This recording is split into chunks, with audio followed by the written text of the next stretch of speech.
हे दोस्तों, जब बात पैसे की आती है तो कई बार जैसा दिखता है वैसा होता नहीं है और जैसा होता है वैसा दिखता नहीं है। अब मैं क्या बोल रहा हूँ? वेल जस्ट इमेजिन करो कि एक राहुल नाम का आदमी है जो महीने के 1 लाख रुपए कमाता है। अब अगर हम इसे पूरे इंडिया के हिसाब से देखेंगे तो ये काफी अच्छी इनकम है। आप बोल सकते हो लीगल टर्म्स में देखा जाए तो इंडिया के टॉप 10% में आ जाएगा। तो समझो जब ऐसा इंसान बस 50% इनकम पे सर्वाइव करता है या उससे भी ज्यादा पैसे बचाता है, कैसे? वो फैंसी गाड़ी खरीदने के बजाय जिसका मेंटेनेंस कॉस्ट काफी ज्यादा रहता है, वो 3 साल पुरानी गाड़ी ड्राइव करता है, 3-4 साल वो एक ही मोबाइल यूज करता है बिना हर साल नया फोन खरीदे और एक एकदम सिंपल लाइफ जीता है एक नॉर्मल से घर में, नॉर्मल से सोसाइटी में। तो ये सब देख के किसको भी ऐसा लगेगा ना कि ये जो आदमी है वो काफी टिपिकल मिडिल क्लास आदमी है जो अपनी लाइफ में शायद स्ट्रगल कर रहा है। जबकि वो लोगों को ये नहीं दिखता है कि ये जो राहुल है ना वो अपनी 50 से ज्यादा इनकम को एसेट बिल्डिंग पे लगा रहा है। मतलब उन पैसों से स्टॉक्स खरीद रहा है, बॉन्ड खरीद रहा है, रियल एस्टेट खरीद रहा है या नई कंपनी में पैसे लगा रहा है जो उसको आने वाले टाइम में काफी ज्यादा रिटर्न देंगे। वहीं दूसरी तरफ समझो वरुण नाम का आदमी है जो भी महीने के 1 लाख रुपए ही कमाता है, लेकिन ये जो बंदा है ना वो एक भी रुपए सेव नहीं करता है। उसके पास जितने पैसे आते हैं वो क्लब में जाके उड़ा देता है, नए नए कपड़े खरीदता है, नई नई गाड़ियां खरीदता है, फैंसी गाड़ियां जिनका मेंटेनेंस कॉस्ट ही काफी ज्यादा होता है। वो एक बड़ी सी लग्जरियस सोसाइटी में रहता है, वो फैंसी रेस्टोरेंट में जाके खाने खाता है और खूब सारे नए नए गैजेट्स खरीदता रहता है, कई बार EMI पे ना। ऐसा जो इंसान होगा वो दिखने में आपको बहुत अमीर लगेगा। मैक्सिमम लोग सोचेंगे कि यार ये कितना अमीर इंसान है, हमेशा नए नए मोबाइल लेता रहता है, ये सारी चीजें करता रहता है। जबकि लोगों को ये नहीं पता कि इस बंदे के पास सेविंग के नाम पे ऑलमोस्ट कुछ भी नहीं है और इसके पास कोई एसेट है ही नहीं, जिसकी वजह से डाउन द लाइन 10 साल बाद जहाँ राहुल एक करोड़पति बन जाएगा और बिना बैठे पैसे कमाता रहेगा, वहीं दूसरी तरफ वरुण जो है ना वो जैसा आज काम कर रहा है वैसे ही उसे या उससे ज्यादा उसे बाद में काम करना पड़ेगा। और यही चीज कई बार मिसकंसेप्शन पैदा करती है। हमें ना कहीं बचपन से ये चीज लगती है ना कि अमीर इंसान होना मतलब महंगी महंगी गाड़ी खरीदना, महंगी चीजें खरीदना, लायबिलिटीज खरीदना, जबकि रियलिटी इसका एग्जैक्ट अपोजिट होता है। और यही माइंडसेट का डिफरेंस है जो कई बार सारा गेम पूरा पलट देता है रिच बनने की जर्नी में। बिकॉज देखो, जहाँ राहुल ये चीज को समझता है कि एसेट बिल्डिंग कितनी इंपॉर्टेंट होती है, वहीं जो वरुण जैसे लोग होते हैं ना वो लोग लायबिलिटीज खरीदने से जरा भी डरते नहीं है। इनफैक्ट अगर आप उनको बोलोगे कि आपको स्टॉक मार्केट में इन्वेस्ट करना चाहिए तो वो लोग बोलेंगे कि यार स्टॉक मार्केट सट्टा बाजार है, यहाँ पे तो पैसे डूबने के बहुत ज्यादा चांस है ना। ये चीज काफी हंसने वाली बात है बिकॉज ये वही इंसान है जो लेटेस्ट मोबाइल, लेटेस्ट चीजें खरीदता रहता है, जो एक डेप्रिशिएटिंग एसेट है, मतलब जिसकी कॉस्ट हमेशा कम होती रहती है और एक टाइम बाद वो जीरो पे आके ही रुकेगी। वहीं पे अगर स्टॉक मार्केट में देखा जाए तो अगर आप स्टॉक्स खरीदते हो, थोड़ा भी समझदारी से खरीदते हो, म्यूचुअल फंड्स के थ्रू, SIP के थ्रू, तो बहुत ही कम चांसेस होते हैं कि आपके पैसे डूबेंगे। इनफैक्ट वो आने वाले टाइम में बढ़ेंगे। ओवर स्पेंडिंग करने वाला इंसान स्टॉक मार्केट को खतरा बोलता है, रिस्की बोलता है, तो ये स्टुपिडिटी है। ऐसी कई तरीके के गलत माइंडसेट होता है, गलतियां होती है जो आम लोग करते हैं जिसकी वजह से वो लोग कभी अमीर नहीं बन पाते हैं। इसलिए आज मैं आपको rich dad poor dad, principles, the science of getting rich, think and grow rich, the millionaire fast lane, ये सारी अमेजिंग बुक के रेफरेंस लेके कुछ ऐसे 5 लेसन बताने वाला हूँ आपको जो आपको अमीर बनने में काफी ज्यादा हेल्प करेंगे, आपके माइंडसेट को चेंज करके और आपको सही तरीका बता के जो आपको अमीर बनने में हेल्प करेगा। इस वीडियो में आपको पता चलेगा कि कैसे आपको स्टार्ट करना चाहिए, सबसे पहले कौन सी चीजें है जो आपको रिच बनने में हेल्प करेगी, क्या गलती आपको नहीं करना है अमीर बनने के लिए, किस चीजों पर मेहनत करनी है, फोकस करना है, और भी कई इंपॉर्टेंट लेसन मैं आपको ये 5 लेसन के थ्रू देने वाला हूँ। प्लस इस वीडियो में मैं आपको एक गिव अवे भी दूंगा जहाँ पे आज के टाइम की one of the most innovative company Tesla के फ्री शेयर्स आपको मिलेंगे और ये गिव अवे सबके लिए है, तो उसे मिस मत करना। लेकिन अभी स्टार्ट करते हैं लेसन नंबर 1 से, जो है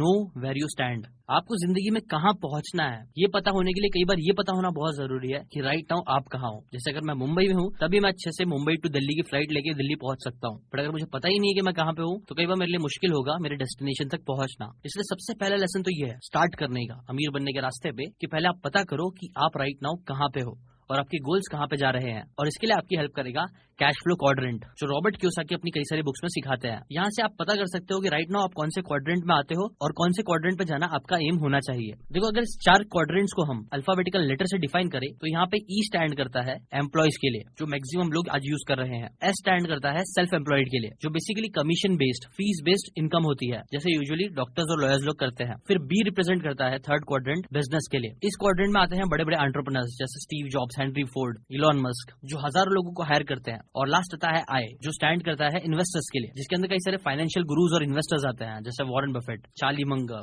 राकेश झुंझुनवाला जी। तो यूजुअली ना ये 4 क्वाड्रेंट्स होते हैं और इन चारों में से ही एक क्वाड्रेंट में हम सारे लोग आते हैं। अब प्रॉब्लम देखो ये है ना कि हमें बचपन से स्कूल कॉलेज में हमेशा हमें E या फिर S क्वाड्रेंट बनने के लिए फोकस कराया जाता है, जहाँ हमें सिखाया जाता है कि अगर आपके पास अच्छे मार्क्स आ गए, अगर आप एक A ग्रेड स्टूडेंट हो तो आपको E या तो S क्वाड्रेंट में जाना चाहिए। आपको एक अच्छी जॉब मिलेगी जहाँ पे आप अच्छे पैसे कमाओगे, या फिर आप डॉक्टर इंजीनियर बन के फीस चार्ज करना और उससे पैसे कमा कमाना ना। देखो ये दोनों तरीके से लोग अमीर बनते हैं, ऐसा नहीं कि नहीं बनते हैं। एम्प्लॉइज में देखे तो सुंदर पिचाई जी, टिम कुक और ऐसे कई सारे बड़ी बड़ी कंपनीज के जो सीईओ होते हैं वो कहीं ना कहीं एम्प्लॉइज ही होते हैं, लेकिन वो लोग बहुत अच्छे पैसे कमाते हैं। वहीं दूसरी तरफ आपने देखा होगा कई बार जो डॉक्टर्स होते हैं या जो फी बेसिस पे भी काम करते हैं वो लोग भी कई बार अच्छे पैसे कमा लेते हैं। बट स्टिल देखो बात ये है ना कि ये लोग इतने पैसे नहीं कमा पाते हैं जितना एक बिजनेसमैन या फिर एक इन्वेस्टर कमाता है। ये चीज के बारे में आगे आपको मैं डिटेल में बताऊंगा कि कैसे ये चीज होती है। अभी के लिए देखो ये बात याद रखो, जो ई और एस क्वाड्रेंट में लोग आते हैं ना वो लोग यूजुअली सबसे ज्यादा टैक्स पे करते हैं, और कई बार जो बी और आई वाले क्वाड्रेंट में आते हैं वो लोग बहुत पैसे कमाने के बाद भी बहुत कम टैक्स पे करते हैं या ना के बराबर टैक्स पे करते हैं, बिकॉज कहीं ना कहीं रूल्स ऐसे बने हुए हैं जो उनको काफी ज्यादा आगे बढ़ने में हेल्प करता है, फाइनेंशियली ग्रो होने में हेल्प करता है। इसलिए सबसे पहले तो आप ये देखो कि आप इन चारों में से कौन से क्वाड्रेंट में आते हो और आपका गोल जो है क्या वो ई या एस क्वाड्रेंट में आना है या फिर आपको बी या आई क्वाड्रेंट में आना है। जो maximum time Robert Kiyosaki suggest करते हैं कि आपको बी नहीं तो आई क्वाड्रेंट में आना चाहिए, बिकॉज यहीं से आप बहुत बड़े बड़े बिजनेस क्रिएट कर सकते हो, ज्यादा पैसा कमा सकते हो और एज ए इन्वेस्टर बनके भी आप बहुत पैसे कमा सकते हो, जहां पे आप पैसे को अपने लिए काम करवाने लगा सकते हो, जो कई बार ई और एस वाले लोग नहीं कर पाते हैं, बिकॉज झक मार के उन्हें काम करना ही पड़ता है पैसे कमाने के लिए। जबकि बी और आई क्वाड्रेंट वाले घर में बैठे बैठे भी कम काम करके भी काफी ज्यादा पैसे कमा सकते हैं, अगर वो लोग अच्छा सिस्टम क्रिएट करते हैं या फिर अगर वो लोग अच्छी कंपनी में पैसे इन्वेस्ट करते हैं तो। सेकंड लेसन है understanding the importance of stocks. देखो इलॉन मस्क ना अपनी कंपनी टेस्ला के 172.6 मिलियन टेस्ला शेयर्स के मालिक है, यानी वो पूरी कंपनी का टोटल 17% ओन करते हैं। जबकि एक और कंपनी है जिसका नाम है हर्ट्ज ग्लोबल होल्डिंग्स इंक। इस कंपनी में अक्टूबर 2021 में टेस्ला के 1000 शेयर्स ऑर्डर प्लेस किए थे, जिससे हुआ ये कि इतने बड़े ऑर्डर की वजह से जो टेस्ला का स्टॉक प्राइस था ना वो 13% बढ़ गया था, जिससे टेस्ला की मार्केट वैल्यू $1 ट्रिलियन से भी ज्यादा हो चुकी थी। और इससे ही बस इलॉन मस्क के शेयर्स जो थे ना उनको एक दिन में $36 बिलियन के रिटर्न दिए। और ये चीज सिर्फ कंट्री की वेल्थ में ही नहीं, सीएनबीसी में पब्लिश हुई एक रिपोर्ट के अकॉर्डिंग अमेरिका के जो टॉप 10% लोग हैं वो पूरी यूएस स्टॉक मार्केट के स्टॉक्स का 89% होल्ड करते हैं। और हिस्ट्री ने ये बात बहुत बार प्रूव करी है कि स्टॉक वेल्थ क्रिएशन के लिए आज के टाइम का one of the best asset है, और ये चीज अमीर लोग बहुत अच्छे से समझते हैं। इलॉन मस्क का जो टोटल $282 बिलियन की नेटवर्थ है ना उसमें से 150 बिलियन से ज्यादा तो उनके सिर्फ टेस्ला शेयर्स की वजह से नेटवर्थ बनी है। और साथ ही साथ वो बाकी कई सारी बड़ी कंपनीज के शेयर्स भी ओन करते हैं जो उनको अमीर बनाने में काफी हेल्प करती है। शेयर्स की अच्छी बात यह है कि इनकी वैल्यू टाइम टू टाइम बढ़ते रहती है, जो फिर वेल्थ क्रिएट करने में, बड़ी वेल्थ क्रिएट करने में काफी हेल्प करती है। इसी मेरे लिए आज के टाइम पे अगर आप एक huge amount of wealth create करना चाहते हो ना तो वो बिना स्टॉक्स लिए, बिना किसी कंपनी के शेयर होल्ड करे आपका करना काफी ज्यादा मुश्किल है, ऑलमोस्ट इम्पॉसिबल आप बोल सकते हो। लेकिन अभी बहुत से लोग देख रहे होंगे कि यार स्टॉक मार्केट गिर रहा है, काफी खराब चल रहा है, बट अगेन ये जो सोच है ना वो गलत सोच है। द इंटेलिजेंट इन्वेस्टर बुक में बताया जाता है कि जब भी ना स्टॉक मार्केट के प्राइस कम होते हैं तो वो one of the best time होता है स्टॉक्स खरीदने का। देखो अभी यूएस स्टॉक में ना काफी ज्यादा करेक्शन चल रहा है, जिसकी वजह से बड़ी बड़ी टेक कंपनीज जैसे कि Amazon, Facebook, Google, Microsoft, Tesla, ये सारी बड़ी बड़ी कंपनीज के जो स्टॉक्स है वो काफी कम प्राइस में मिल रहे हैं, डिस्काउंट प्राइस में मिल रहे हैं। बेसिकली आप बोल सकते हो सेल लगी हुई है, तो इसीलिए ये one of the best time हो सकता है यूएस स्टॉक्स में इन्वेस्ट करने का। अब देखो आई नो बहुत सारे लोग लगता है ना यूएस स्टॉक्स में इन्वेस्ट करना बहुत हेक्टिक चीज है, कई बार बहुत चार्जेस देने पड़ते हैं, हिडन फीस होती है, ये सारी चीजें, कमीशन इन्वॉल्व होता है और स्टॉक्स बहुत एक्सपेंसिव भी होते हैं। कई बार एक एक स्टॉक जो होता है वो हजारों डॉलर्स का होता है और ये सारी चीजें प्रॉब्लम वाली है। बट देखो इसका सोल्यूशन भी है। अगर आप मेरी तरह IND मनी ऐप यूज करोगे ना तो आप यूएस स्टॉक में बहुत इजीली इन्वेस्ट कर सकते हो। IND मनी से आप यूएस स्टॉक्स का फ्रैक्शन बाय कर सकते हो, मतलब एक स्टॉक का एक छोटा सा पार्ट, एक परसेंटेज। प्लस IND मनी में अकाउंट ओपनिंग फीस जीरो है, जीरो कमीशन है और जीरो ब्रोकरेज है, ताकि आप एक स्मॉल अमाउंट से भी अपनी फेवरेट यूएस कंपनीज में इन्वेस्ट कर सको। और अच्छी बात यह है कि मैं भी आपको IND मनी के साथ मिलकर टेस्ला कंपनी के स्टॉक्स जिसकी वर्थ ₹750 है वो बिल्कुल फ्री में दे रहा हूँ। आपको बस IND मनी ऐप डाउनलोड करना है डिस्क्रिप्शन लिंक से और उस पर साइन अप करना है और अपना free US stock account first time fund करना है। जैसे आप ये करोगे तो आपको ₹750 के टेस्ला स्टॉक्स फ्री में मिल जाएंगे। सो अगर आप ये सारी चीजों का फायदा उठाना चाहते हो बिना पछताए कि यार काश 10 साल पहले मैंने इसमें इन्वेस्ट कर दिया होता, 5 साल पहले इस पे इन्वेस्ट कर दिया होता, इससे रिग्रेट से बचने के लिए अच्छा टाइम है कि आज अभी ही कर सकते हो। आप डिस्काउंट प्राइस में IND मनी का यूज करके यूएस स्टॉक्स में इन्वेस्ट कर सकते हो अपनी लॉन्ग टर्म वेल्थ क्रिएट करने के लिए। और यही था लेसन नंबर 2। अब आते हैं लेसन नंबर 3 पे, जो है बिल्ड एसेट्स। तो जब रॉबर्ट कियोसाकी अपने लेट 20s में थे तो वो एक पोर्शे खरीदना चाहते थे, एक एक्सपेंसिव गाड़ी जो मुझे भी बहुत अच्छी लगती है। अब देखो बात ये थी ना कि वो अपनी जॉब से बहुत अच्छा अर्न कर रहे थे। Basically xerox copy machine company है ना, उसके अंदर वो एक बहुत बड़े सेल्समैन थे। वो अपनी इनकम से पोर्शे खरीद सकते थे मंथली पेमेंट करके। बट ये करने की वजह उन्होंने क्या किया पता है, उन्होंने अपने जो पैसे थे वो रेंटल प्रॉपर्टीज को खरीदने में इन्वेस्ट कर दिए एज अ डाउन पेमेंट। और उन्होंने उस कार को तभी खरीदा जब उनकी जो रेंटल प्रॉपर्टी से इनकम आ रही थी ना वो इतनी हो गई थी जिससे वो अपनी मंथली पोर्शे की जो EMIs होती है वो कवर कर सके। ठीक है, ऑथर बोलते हैं कि जब भी आपके जो पैसे होते हैं ना वो एसेट में जाते हैं तो वो पैसा फिर आपका एम्प्लॉय बन जाता है जो आपको और पैसे बना के देता है। और अमीर लोग इस बात को बहुत अच्छे से जानते हैं, इसलिए वो एसेट बनाते हैं ना कि लाइबिलिटीज खरीदते हैं। अभी अगर आप देखोगे तो लोग एसेट्स बिल्ड क्यों नहीं करते, वेल इसका मेन रीजन यही है क्योंकि वो लोगों का एसेट्स की वैल्यू समझ नहीं आती है। उन्हें नहीं पता कि किसी कंपनी का स्टॉक्स खरीदे, कोई भी प्रॉपर्टी खरीदेंगे तो फ्यूचर में उनसे उनको कितना फायदा होगा।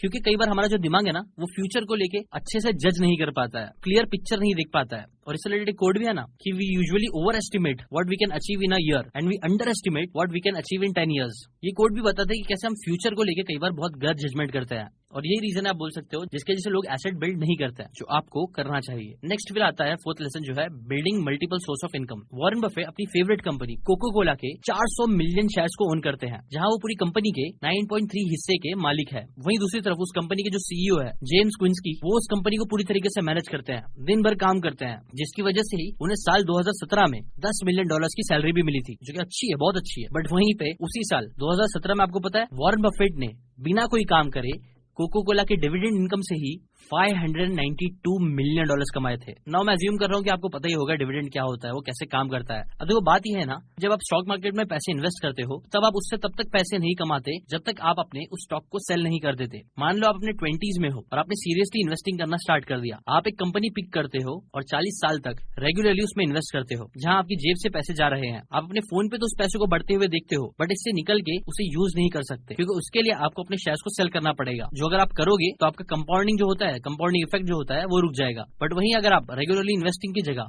डिविडेंड इनकम की स्ट्रेटेजी को फॉलो करते हो तो आपको ये सारे बेनिफिट्स होते हैं। कंपनी जैसे जैसे ग्रो होती है उसका स्टॉक प्राइस भी बढ़ते हैं, और साथ ही साथ आपका पैसा भी कंपाउंड होता है। पर क्योंकि आपने ऐसी कंपनीज में इन्वेस्ट करा है जो ऑलरेडी बहुत ग्रो हो चुकी है और वो रेगुलरली अपने शेयर होल्डर्स को कई सालों से डिविडेंड पे करती है, तो ये आपकी एक पैसिव इनकम की तरह हो सकता है, जो आपको अपनी वेल्थ क्रिएट करने में काफी हेल्प करता है। अब देखो मैं ये नहीं बोलूंगा कि आपको अपने सारे पैसे ऐसी कंपनीज में लगाना चाहिए जो डिविडेंड देती है। आप अपनी इन्वेस्टिंग का बस कुछ परसेंट ऐसी कंपनीज में डालो। जैसे कि कई बार इन्वेस्टमेंट जो गुरुज होते हैं वो लोग बोलते हैं कि यूजुअली जो डिविडेंड कंपनी देती है वो लोग ऐसी कंपनी से देती है जिनको ये नहीं पता होता है कि उनको अपने पैसे कैसे दोबारा लगाना है, इन्वेस्ट करना है अपनी कंपनी को ग्रो करने के लिए, इसीलिए वो लोग डिविडेंड दे देते हैं। नाउ पर्सनली मैं चाहूंगा कि आप इस बारे में थोड़ा और रिसर्च कर सकते हो, मैं किसी वीडियो का लिंक भी दे दूंगा ताकि आपको इसको समझ में आए इसके बारे में। बट ये तो है कि अगर आप डिविडेंड पेइंग कंपनीज में इन्वेस्ट करते हो तो आपको काफी फायदा हो सकता है। और लास्ट लेसन आता है start living below your means. ये चीज बहुत बार रिपीट करी जाती है, बट स्टिल इसका रिपीट होना जरूरी है। द अल्मैनक ऑफ नवल रविकांत में ऑथर बताते हैं कि अगर आपको ना सच में फाइनेंशियल फ्रीडम अचीव करनी है ना तो उसका एक रास्ता यही है कि आप जितने भी पैसे कमा रहे हो उससे कम में अपनी जिंदगी जीना सीख जाओ। एक नॉर्मल स्टैंडर्ड ऑफ लिविंग अपना लो। जैसे कि फॉर एग्जांपल कि अगर आपके जो खर्चे हैं वो महीने के 1 लाख रुपए हैं और उतने में आपकी जिंदगी अच्छे से चल रही है, तो जब आप यही स्टैंडर्ड ऑफ लिविंग को मेंटेन रखोगे और अपनी इनकम बढ़ाओगे, मतलब 1 लाख से समझो आप 2 लाख कमाने लग गए, 3 लाख कमा रहे हो, लेकिन फिर भी जो आपका एक्सपेंडिचर है वो बस 1 लाख ही है, आपकी स्टैंडर्ड ऑफ लिविंग बस उतनी ही है, तभी चांसेस है कि आप फाइनेंशियल फ्रीडम तक पहुंच पाओगे।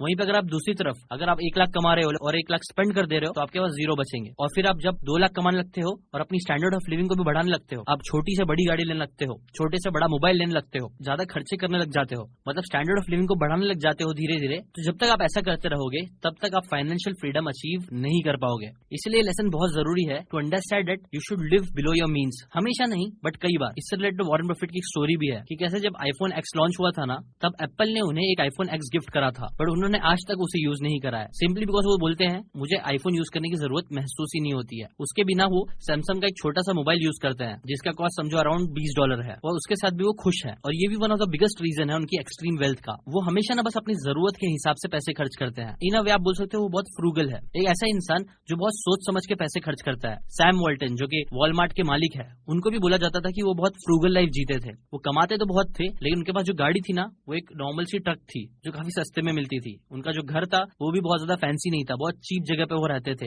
लेकिन वो उसमें संतुष्ट थे, खुश थे। और यही चीज है ना लोगों को अमीर बनने में हेल्प करती है। जो लोग है ना संतुष्ट रहते हैं, खुश रहते हैं जितना उनके पास है। बिकॉज देखो इससे रिलेटेड एक कहावत भी है कि जो जरूरतें होती है ना वो फकीरों की भी पूरी हो जाती है, लेकिन जो ख्वाहिशें होती है ना वो कई बार राजाओं की भी पूरी नहीं हो पाती है। इसलिए जो ख्वाहिशें होती है ना उसे थोड़ा लिमिट में रखना चाहिए और जरूरतों पे फोकस करके लाइफ जीता रहना चाहिए। इससे ही आप बहुत ग्रेट लेवल पे वेल्थ क्रिएट कर सकते हो। और यही है लास्ट लेसन। अभी के लिए देखो बस इतना ही। अगेन IND मनी की बात करें तो IND मनी ऐप एकदम सेफ ऐप है जिसे more than 4 million Indian users use कर रहे हैं, जो बताता है कि कितना सेफ ऐप है। तो आप भी अभी जाके डाउनलोड कर सकते हो इस ऐप को, सारे बेनिफिट्स और फ्री टेस्ला शेयर्स लेने के लिए। Link in the description. अभी के लिए अगर आपको ये बातें काम की लगी हो तो लाइक जरूर करना, शेयर करो इस वीडियो को उन सभी लोगों के साथ व्हाट्सएप पे जिन्हें ये बातें समझ में आना जरूरी है आपके